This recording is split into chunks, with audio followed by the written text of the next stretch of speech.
Assalamu alaikum everyone, welcome back to Solana video update. So Solisol, quite weird, really weird things going on for Solana.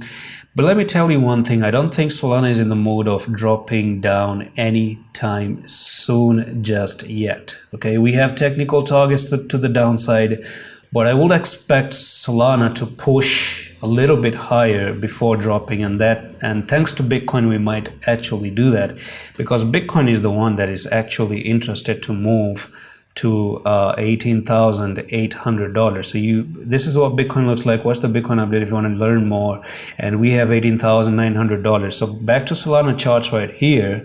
If Bitcoin is going to push a little bit like that, we might actually see Solana with a push to the upside as well. We do have this resistance right here that you still have to break, and you can see very clearly that's going to be one rejection there, second rejection here, nearly a rejection there, nearly one rejection here.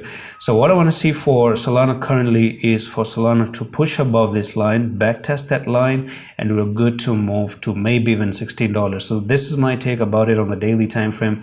That's going to be the top to the bottom right there. And if you break out, I'm not saying we haven't even really break out just yet, but we could even actually have an opportunity for trading 28% move to the upside. So I'm gonna dive into the 1 hour time frame right now, and let's talk about the 1 hour time frame. So anytime you came to that particular resistance, you got rejected. So even right now, on the 1 hour time frame, you still have a lot to do right now. You still have to push above that limit and then try to cross and move to the upside as well. So we could just see Bitcoin drag it up, because we know Solana follows Bitcoin, simple theory, right? And right now we do have this little bit of a pattern coming up here and a squeeze happening. So you can actually have to wait until tomorrow, 15 December, and we could actually try to see something like this, boom, and pop to the upside, come for the retest, and that's where you try to move to the upside. And that's pretty much it for this Solana video update. I'm gonna see you in the next one. Allah Hafiz.